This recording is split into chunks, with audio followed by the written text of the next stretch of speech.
13A kelompok 3 akan mempresentasikan hasil diskusi kami yang berkaitan dengan makalah yang berjudul Penduduk Jepang Indonesia. Baik, ada pepatah yang mengatakan, tak kenal maka tak sayang. Maka dari itu, pertama-tama saya akan memperkenalkan diri saya terlebih dahulu. Perkenalkan, nama saya Devista Milania Mahno, biasa dipanggil Ila. Saya di sini berperan sebagai moderator yang akan mengatur pembahasan materi kita pada kesempatan ini. Waktu selanjutnya saya persilakan kepada teman-teman saya untuk memperkenalkan diri. Baik, saya akan memperkenalkan nama lengkap saya, Febrianti Bahagia Saban, bisa dipanggil Feti. Saya selaku sebagai pemateri. Terima kasih.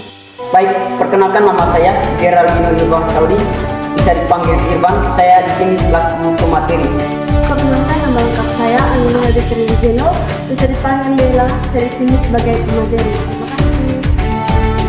Baik, terima kasih kepada teman-teman saya yang sudah memperkenalkan diri masing-masing. Selanjutnya, untuk mempersingkatkan waktu, saya persilakan kepada mereka untuk menjelaskan materi kami berkaitan dengan penduduk Jepang di Indonesia dan dampaknya pada bangsa dan negara. Waktu seluas-luasnya saya persilakan. Baik, saya akan menjelaskan latar belakang kedatangan bangsa Jepang ke Indonesia. Pendudukan Jepang di Indonesia merupakan salah satu periode penting dalam sejarah bangsa. Pendudukan Jepang di Indonesia dipimpin secara militer oleh Jenderal Hitoshi Imamura yang memimpin tentara Jepang saat mendarat dan menguasai Jawa pada Maret 1942. Meskipun hanya berlangsung lebih 3,5 tahun atau dari 1942 sampai 1945, masa ini memberi pengaruh yang sangat cukup besar terhadap perjuangan kemerdekaan Indonesia. Jepang memiliki berbagai cara untuk melegitimasi kekuasaan di Indonesia dengan menyebut dirinya sebagai saudara tua. Saudara tua bagi negara Indonesia. Legitimasi ini bertujuan agar pemerintah Jepang itu dapat berkuasa di Indonesia lebih lama lagi.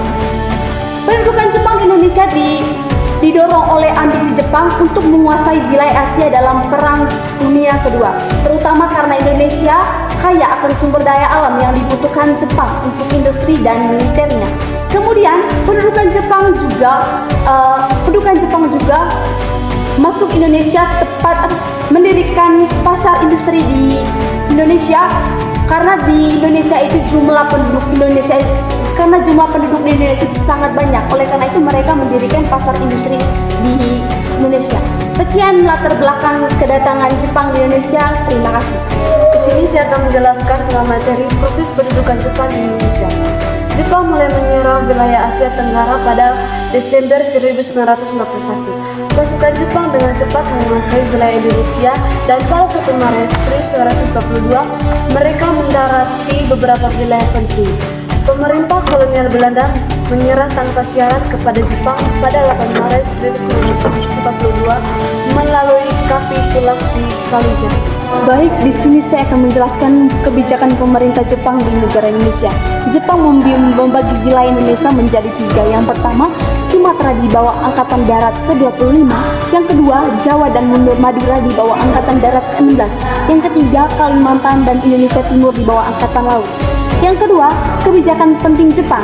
Yang pertama, melarang penggunaan bahasa Belanda, memajukan bahasa Indonesia. Yang kedua, mendirikan organisasi seperti PETA, Heiho, Putera.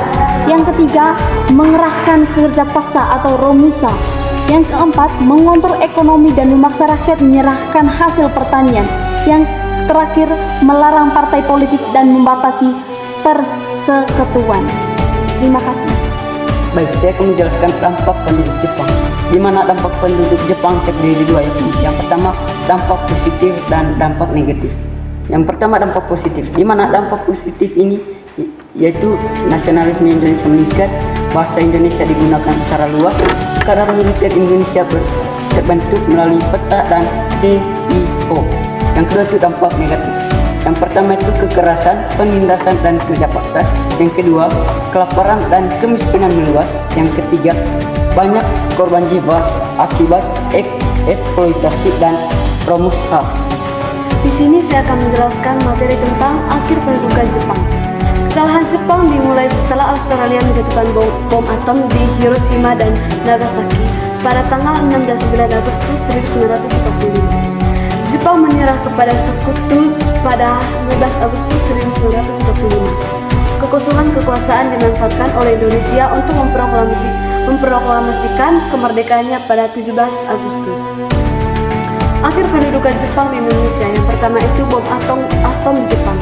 Amerika Serikat menjatuhkan bom atom di Hiroshima pada tanggal 6 Agustus 1945 dan Nagasaki pada tanggal 9 Agustus 1945. Dampaknya Jepang mengalami kekalahan besar dan tidak mampu melanjutkan perang. Yang kedua itu Jepang menyerah kepada sekutu. Pada tanggal 15 Agustus 1945, Jepang secara resmi menyerah kepada pihak sekutu. Hal ini menandai berakhirnya Perang Dunia II dan juga pendudukan Jepang di Indonesia. Yang ketiga itu kekosongan kekuasaan di Indonesia. Setelah Jepang menyerah, kekuasaan di Indonesia menjadi kosong dan Jepang tidak lagi berkuasa, sedangkan sekutu atau pemenang perang belum tiba di Indonesia untuk mengambil alih. Yang keempat itu kesempatan Indonesia. Situasi ini dimanfaatkan oleh para pemimpin bangsa Indonesia dan pada tanggal 17 Agustus 1945 Soekarno dan Muhammad Hatta atas. Baik, itulah hasil dari pemaparan makalah yang berkaitan dengan penduduk Jepang di Indonesia. Waktu selanjutnya saya kembalikan kepada moderator. Baik, saya ucapkan terima kasih banyak kepada teman kelompok saya yang telah menjelaskan materi mulai dari awal hingga akhir. Dan saya memberikan kesempatan kepada teman-teman kelompok saya untuk menyimpulkan materi yang sudah mereka paparkan. Baik, terima kasih atas waktu dan kesempatannya yang diberikan oleh moderator. Saya akan menjelaskan kesimpulan dari keseluruhan makalah yang kami paparkan pada hari ini. Jadi, kesimpulannya itu penduduk Jepang di Indonesia merupakan periode yang singkat namun penuh penderitaan. Jepang datang dengan janji kemerdekaan namun memperlakukan rakyat Indonesia dengan kejam. Meski begitu, masa ini juga menjadi awal kebangkitan semangat nasional yang mendorong kemerdekaan Indonesia hingga Indonesia merdeka. Baik, saya ucapkan terima kasih banyak kepada teman saya yang telah menyimpulkan keseluruhan materi dan telah menyimpulkan secara rinci dan secara detail tentang penduduk Jepang di Indonesia. Dan saran dari kami kelompok 3 kelas 11A yaitu sebagai generasi muda kita harus belajar dari sejarah agar tidak mengulangi kesalahan masa lalu. Semangat perjuangan dan persatuan harus terus dijaga untuk membangun bangsa yang lebih baik.